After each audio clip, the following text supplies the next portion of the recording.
Kalau ada orang yang menawarkan ideologi transnasional, khilafah, kadang-kadang mengiming-imingi kita dengan angin surga. Menegakkan khilafah itu menegakkan syariah, kembali kepada hukum Allah katanya. Kalau khilafah tegak, listrik gratis, pajak nggak membayar, PBB gratis, pajak kendaraan gratis, gas juga gratis, PDAM gratis. Mereka menipu kita dengan angin surga. Mereka mengiming-imingi kita. Cara mematahkannya cuma satu. Tanya balik sama dia. Kalau khilafah tegak, NKRI mau dikemanakan? Pasti jawabannya NKRI dibubarkan. Ternyata Bapak Ibu, seindah apapun iming-iming surga ajaran khilafah, pada kenyataannya mereka akan memberontak kepada negara kita ini. Mereka akan memecah belah kita. Mereka melawan negara, melawan pemerintah yang sah. Dan itu merupakan dosa besar. Mengapa dosa besar? Man kharaja minat ta'ah. Barang siapa yang sengaja tidak mau taat kepada pemerintah yang sah, keluar dari ketaatan, wa faraqal jamaah, dan dia melawan negara, memberontak negaranya sendiri, famata, maka dia mati, mata mitatan jahiliyah, maka matinya mati jahiliyah. Jadi hati-hati dengan manipulasi agama. Jika ada orang yang berjubah agama, walaupun udeng-udengnya jilid pelapon, walaupun janggutnya tekan udel, walaupun jubahnya nyengser di tanah, tapi satu, dia mengajak kita melawan pemerintah yang sah. Dua, dia mengajak kita melawan negara kesatuan Republik Indonesia. Dia sesat dan menyesatkan. Saya perlu ingatkan, orang yang mati dalam keadaan melawan negara, mati dalam keadaan melawan pemerintah yang sah, dan yang ketiga, mati dalam keadaan melawan aparat negara, baik Pak Babin Kamtipmas maupun Pak Babinsa, TNI maupun Polri, mati dalam keadaan melawan aparat negara, matinya bukan mati syahid, tapi matinya mati sangit. Cocok nggak kira-kira? Karena kata Nabi, syarru qatla tahta adimis sama, seburuk-buruknya kematian di bawah kolong langit ini mati sebagai khawarij, mati dalam keadaan melawan negara. Wa khairu qatla man qataluhu, dan sebaik-baiknya kematian adalah mati sebagai aparat negara yang membela negaranya sendiri.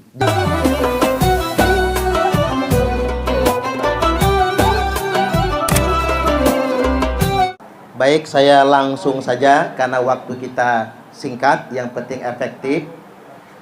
Pertama yang hendak saya sampaikan pada kesempatan kali ini, ada pihak-pihak yang hendak membenturkan antara beragama dan bernegara. Padahal sebetulnya beragama dan bernegara itu sejalan, betul nggak?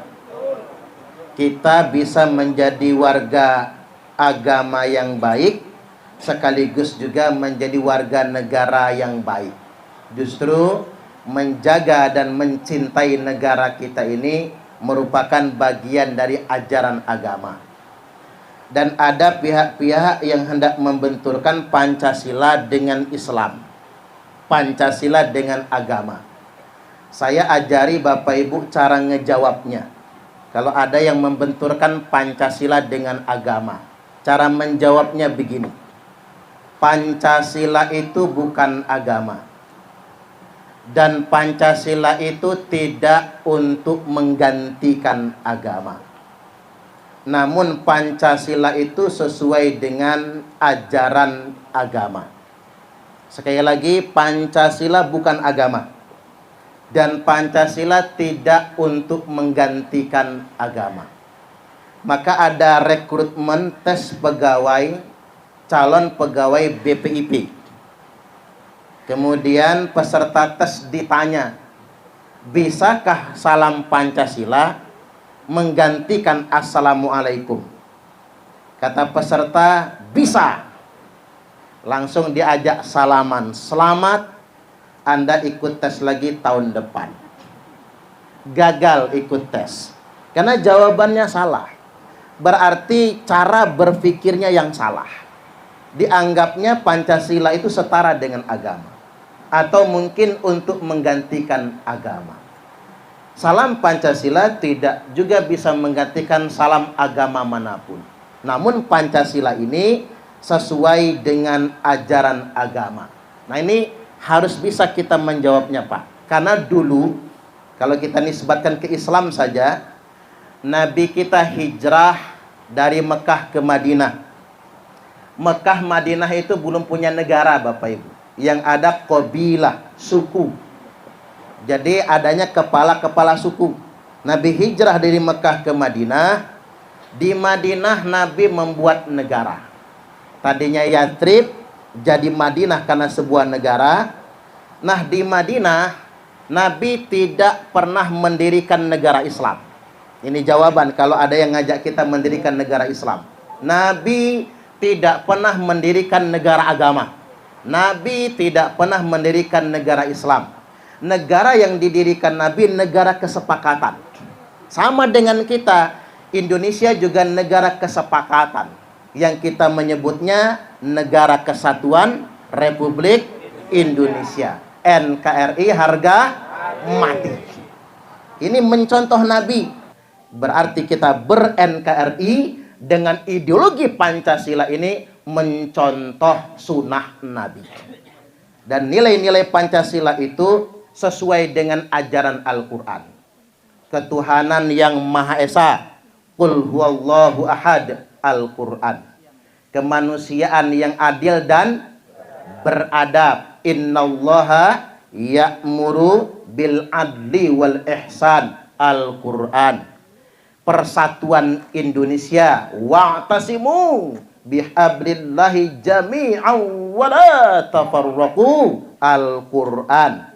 Sila yang keempat, kerakyatan yang dipimpin oleh hikmat kebijaksanaan dalam permusyawaratan perwakilan. Wa amruhum syura bainahum, Al-Quran. Sila yang kelima, keadilan sosial bagi seluruh rakyat Indonesia. I'dilu huwa aqrabu littaqwa.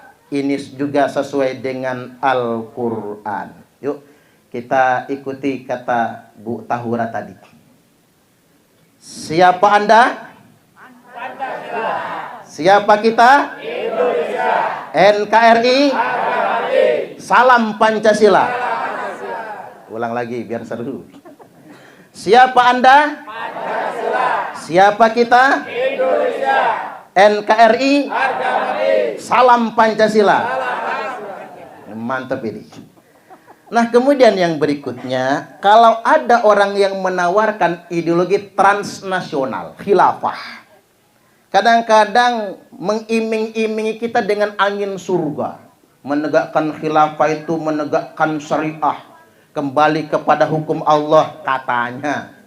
Kalau khilafah tegak, listrik gratis, pajak enggak membayar, PBB gratis, pajak kendaraan gratis, gas juga gratis, PDAM gratis. Mereka menipu kita dengan angin surga.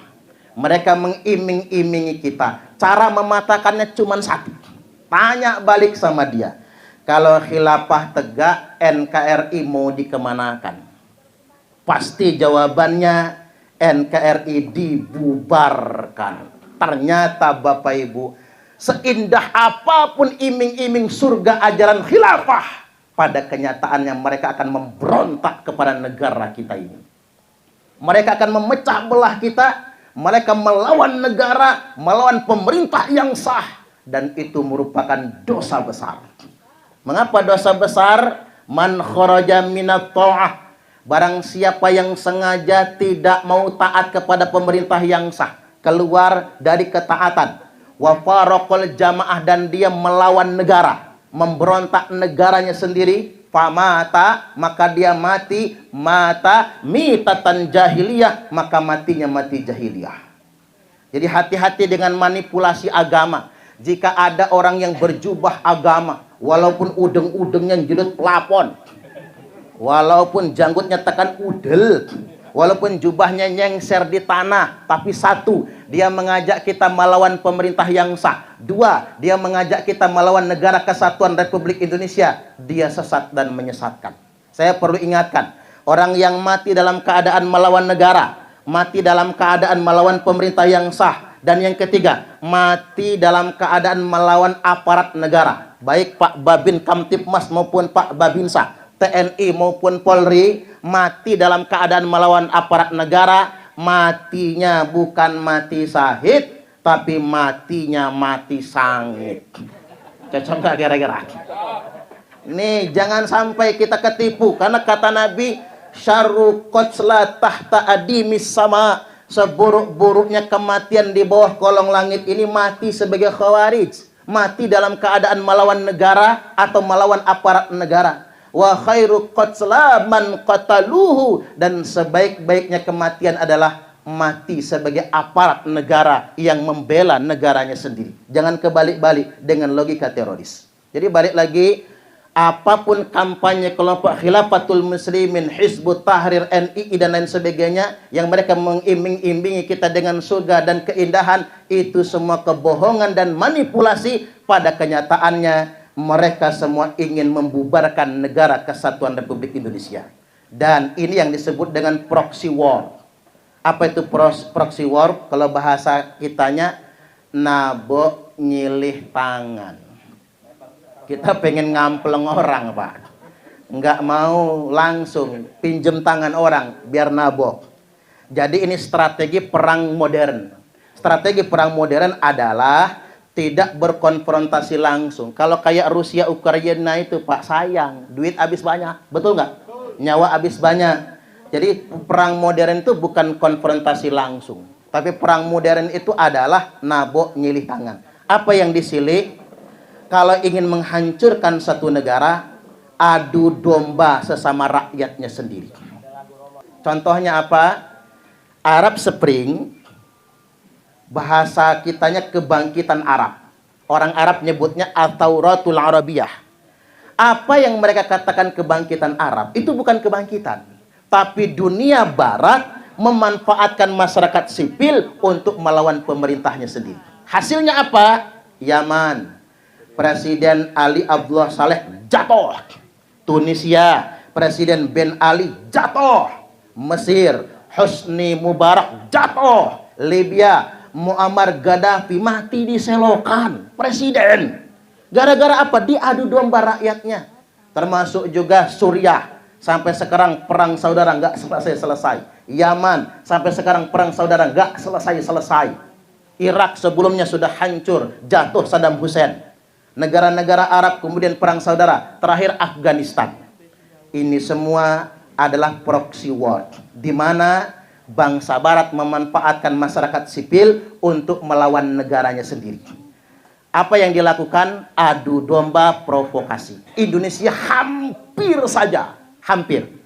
Kemarin 2019, hanya gara-gara beda pilih presiden, bangsa kita terbelah 0102.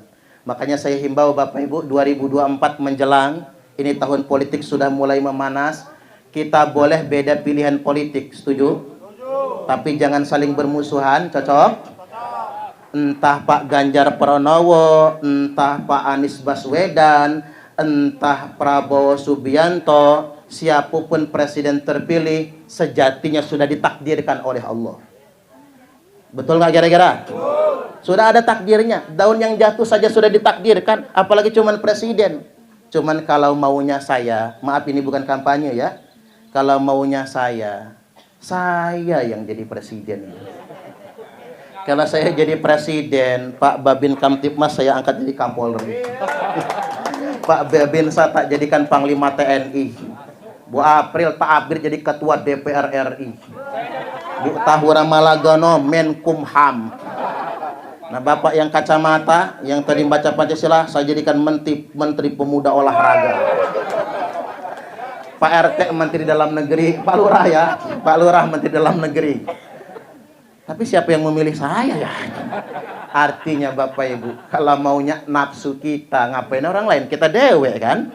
Cuman takdir Allah yang menentukan. Terakhir ini Bapak Ibu, hati-hati dengan provokasi. Jelang tahun politik ini, jelang tahun 2024, provokasi sudah meningkat. Saya ambil contoh konkret provokasi.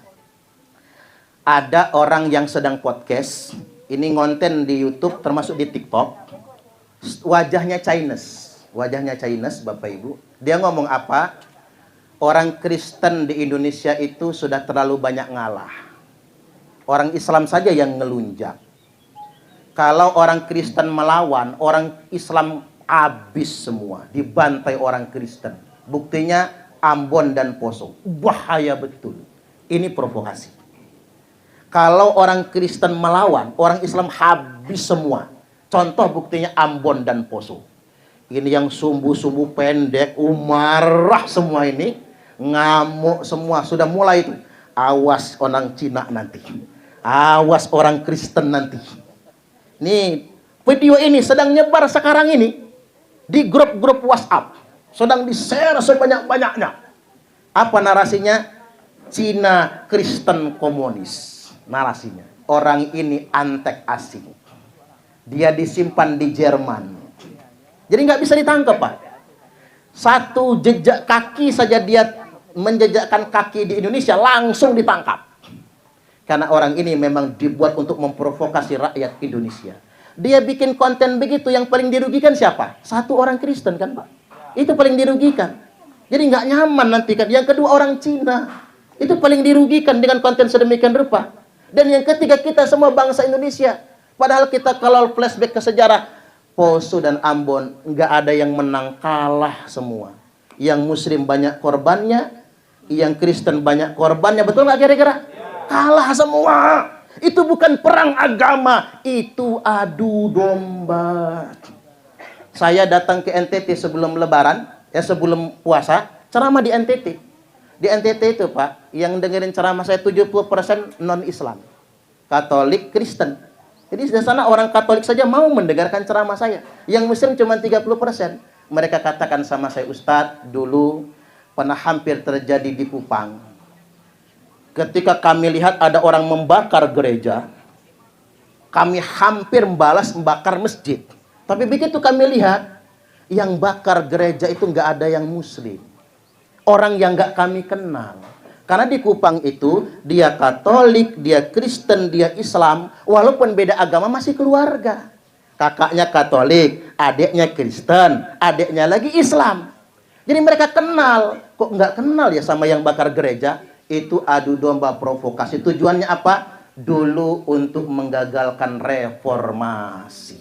Singkatnya begini, saya simpulkan. Hati-hati, konten serupa nanti akan muncul. Ada Saifuddin Ibrahim, kan begitu? Sekarang disimpan di California. Ada Veronica Koman, namanya aja Kuman kan? Veronica Koman sekarang lagi disimpan di Australia. Termasuk mohon maaf Bapak Ibu, saya mencemaskan adik kita Bima. Karena baru menjadi star syndrome ya. Saya lihat kok sudah upset Bima ini ya. Oke, pertama dia viralkan itu jalan rusak. Ada action Pak Jokowi sampai turun. Tapi belakangan saya lihat, saya sangat mengkhawatirkan kalau suatu hari nanti Bima malah dimanfaatkan bangsa asing untuk memprovokasi kita bangsa Indonesia.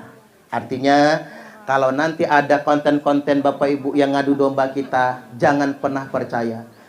Islam, Kristen, Katolik, Hindu, Buddha, Konghucu, kita semua bersaudara. Setuju gak kira-kira? Jangan pernah mau diadu domba. Tepuk tangan dulu. Baik, itu saja dulu. Lain kali kalau pengen panjang undang ceramah aja Pak.